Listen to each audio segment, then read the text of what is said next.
Vamos começar hoje pelo Bloco Mundo. Hoje é dia do economista Paulo Delanora Macedo, nosso correspondente em Lisboa, e a gente abre por ele o nosso programa. Paulo, você está por aí? Oi, bom dia. Estou sim, tudo bem? Bom Bom dia, dia. Paulo. Tudo bem? Boa semana para você. Olha Para vocês só, também. Paulo, você traz hoje para a gente uma análise do momento político pelo qual passa a França e de como essa instabilidade tem causado impacto em outros europeus. É isso? Conta para gente. Exato. Hoje, o primeiro-ministro francês, ele pediu um voto de confiança no parlamento, que tem toda a possibilidade dele perder. Por que isso? Porque assim, ele estava com um programa de reforma de cortes de gastos de 44 bilhões de euros, obviamente que envolvia muitos gastos sociais. Isso começou a ter um nível de impopularidade muito grande e questionamento. Ele pediu esse voto de confiança. Assim, nunca houve um primeiro-ministro que tenha perdido um voto de confiança na Quinta República, né, francesa, desde De Gaulle. A expectativa é que ele perca esse voto de confiança. Era uma situação meio que ele não estava podendo governar, que na cabeça dele implantar essas medidas eram fundamentais para o equilíbrio fiscal da França. Então ele foi meio que para um tudo ou nada que provavelmente vai significar nada. Se ele cair, seria o quarto primeiro-ministro em 20 meses. Assim, ou seja, um primeiro-ministro a cada 6 meses. Isso é uma ingovernabilidade total, né? Porque 6 meses no cargo não dá nem para você aprender qual é o número dos ramais, né? Então, assim, não dá para saber nada, né? E tudo isso porque o parlamento está muito fraturado, né? Ninguém tem uma maioria absoluta e a coalizão governamental do Macron na última eleição diminuiu ainda mais. A esquerda, assim, radical cresceu. Então é muito preocupante, né? Porque a França é um elemento central na comunidade europeia, que dá um balanço com a Alemanha. As duas juntas é que define basicamente a agenda da comunidade, né? E se tem uma conversa que, eventualmente, se esse primeiro-ministro cair, que tudo indica que vai cair, porque essa moção não vai ser aprovada de confiança, o Macron vai estar numa situação muito difícil, porque ele não consegue formar provavelmente outro governo com a pessoa do centro dele, que os outros dois partidos vão derrubar novamente.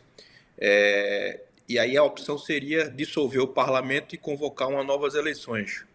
O que pode, e provavelmente aconteceria, fazer com a extrema-direita crescesse ainda mais em novas eleições, porque a extrema-direita sempre cresce nessas situações de crise, né? E aí tem pessoas pedindo pela renúncia de Macron, né, que acaba o mandato em 2027. É muito preocupante a situação para a comunidade europeia, mas para o Brasil também, né, porque, lembrando, né, aqui, né, a França era oposicionista do acordo do Mercosul e meio foi para uma situação de deixa acontecer.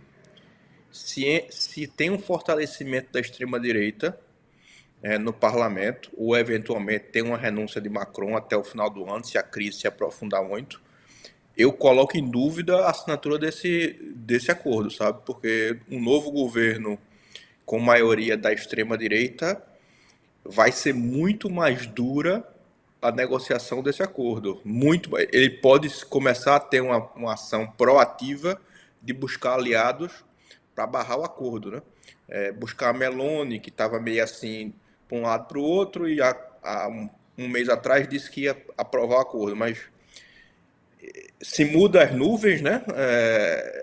Se você tem a França com um governo de extrema-direita, não sei se a Meloni muda de posição e volta a ficar contra o acordo ou querer modificações. Então, parece que não atinge a gente, mas atinge diretamente. O acordo não está ratificado no parlamento. A gente falou isso, né? Está indo ser ratificado nos parlamentos agora. Então, tem que se olhar com Agora, muito cuidado, né? Gui, Sim, vou interromper um minutinho para fazer uma pergunta aqui para o Paulo. Posso? Para a gente seguir só um segundinho claro. nesse tema do acordo? Paulo, ele tem que ser ratificado agora por cada um dos países, né? Você falou, bom, se muda o cenário político na França, uma nova coalizão de forças pode fazer mais pressão sobre países que já toparam o acordo, mas que estavam ali antes na corda bamba, digamos assim, né? Agora, o calendário trabalha, digamos assim, a nosso favor nesse caso, não? Porque uma vez já aprovado aí pelo conjunto dos europeus, agora as coisas tendem a tramitar mais rapidamente em cada um dos países. Ou não, estou errada, porque o Brasil fala em tentar concluir isso até dezembro, né? Qual que é a sua leitura aí sobre o timing desse acordo em meio a esse impasse na França? Não, assim, provavelmente, assim, eu diria que tem mais chance de concluir até dezembro do que não, mas eu só estou levando aqui um ponto que a gente tem que prestar atenção, é que a gente não sabe como essa crise na França vai escalar, né? Imagine se essas crises podem escalar muito rapidamente, né? O primeiro-ministro perde a moção de confiança hoje. Macron não consegue eleger um novo primeiro-ministro porque tem um deadlock lá que nem um lado nem o outro não aceitam o dele. E aí tem uma pressão muito forte para convocar novas eleições. A gente não sabe como essa crise vai se desenvolver. O ponto central se a crise na França se desenvolver muito rapidamente e for profunda, não estou dizendo que isso é o mais provável de acontecer, mas existe a possibilidade. Existe uma possibilidade disso ter reflexos em outros países. Você imagina que tem países que hoje não estão, vamos dizer assim, muito contrários ao acordo, mas político cheira as nuvens, mudança de nuvens. Se começa a ver que a França vai mudar de lugar e começa a ver uma possibilidade de um governo de Le Pen antes de 2027, eventualmente por uma queda de Macron, o cara pode querer rediscutir. Dizer, não, eu não ia aqui ser contra o acordo, mas eu quero rediscutir porque as nuvens estão mudando. Então, a gente tem que torcer muito quem é a favor do acordo para que essa crise na França não desande. Não seja convocado novas eleições, não tenha uma coisa assim muito abrupta, porque pode impactar sim. Sim. O Paulo, eu queria te pedir também para analisar a cúpula da Organização de Cooperação de Xangai na semana passada. A gente falou sobre isso acho que salvo engano, no matinal de quinta-feira, que reuniu Xi Jinping, o Vladimir Putin e o Narendra Modi, né, que é o primeiro-ministro da Índia. Os Estados Unidos, a gente sabe, reagiram muito mal. Como é que esse encontro foi visto na Europa e como é que você analisa ele nessa nova ordem global, à luz dessa nova ordem global que a China quer desenhar? A Europa, assim, as notícias que a gente viu por aqui, conversas, é de muita preocupação, especialmente é uma preocupação muito específica, diferente dos Estados Unidos, que é a perda da hegemonia para a China. A Europa não está nessa preocupação, né? Até porque a Europa não está disputando a hegemonia com a China. É preocupação óbvia, né? Quando eles veem Putin ali com Xi Jinping e com Modi, é a manutenção do financiamento da guerra da Rússia, né? É a compra de petróleo e gás, né? Essa é a grande preocupação. Não é a preocupação de estou aqui perdendo a disputa da hegemonia com a China. Essa é a preocupação objetiva, né? E aí aquela leitura que a gente já trouxe aqui também, assim, tem uma convicção aqui na Europa que essa guerra vai se arrastar por muito e muito tempo, anos talvez. E quando eles viram uma imagem dessa, reforça isso, né? Porque guerra é capacidade de financiamento e homem, né? A Rússia parece ter os dois, né? Porque eles estão aí, é uma demonstração que a Rússia vai continuar sendo financiada que eu digo, tendo seus commodities, gás e petróleo sendo comprados pela China e pela Índia, né? Então foi uma preocupação nesse sentido,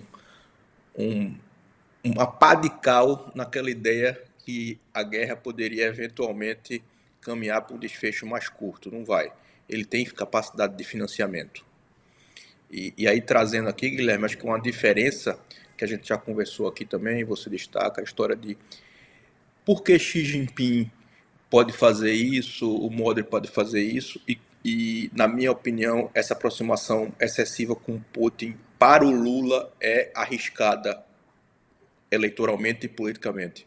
Porque nem Xi Jinping, nem Modi têm questionamentos de legitimidade eleitoral, né? Não, o Trump não vai questionar a eleição da China, até porque a China não tem eleição. Nem vai questionar a eleição da Índia. Então, para Modi, para Xi Jinping, Putin não é radioativo, vamos dizer assim. Não tem nenhum impacto para eles políticos isso. Não pega em nada interno. Para Lula, pode ser perigoso. Aquele ponto que a gente falou. A eleição vai ser contestada. Quem pode ajudar nessa certificação é muito a Europa, né? O Xi Jinping, o Modi não tem esse passivo, vamos dizer assim, de contestação da eleição. Eu acho que o Modi até, a gente falou isso semana passada, ainda que seja uma democracia imperfeita, sem dúvida, é uma democracia, o que a China não é, né? Acho que o Modi ainda pode sentar essa mesa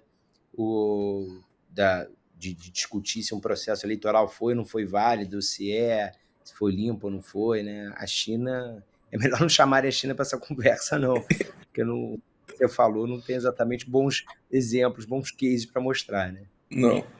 Não, mas eu digo, a Índia não tem, o Modi não tem esse passivo, se ele sentar na mesa e com Putin, etc. Ele na Índia, ele não está sendo questionado a eleição dele, nem vai ser questionado. Entrou um efeito aí atrás de você quando não sei o que aconteceu. Acho que mas eu achei bonito. É o hacker. Eu achei federal. Eu proponho até adotarmos assim fixo, ficar sempre com esse efeito já aí. Uma coisa meio já é Réveillon assim. Em Lisboa, né, Guilherme? Muito bom, gostei disso. Porque você está no celular? É por isso? Não, tô no computador. Cara, sensacional isso. Legal. Lucas, bota em mim também, bota na. Vamos fazer uma coisa meio psicodélica para começar amanhã. Entendeu? Assim, foi psicodélico, foi. A gente pode mudar, assim, comece a sua manhã doidão, entendeu? Assim, tipo, em vez de manhã meio formada, comece a manhã doidão. Eu acho que o Lucas achou que a gente estava. Eu acho que o Lucas achou que a gente estava começando amanhã muito calmo, muito sério. Ele quis dar uma descontraída aí. Foi. Obrigado. Valeu, Paulo. Obrigado. Boa semana. Boa semana.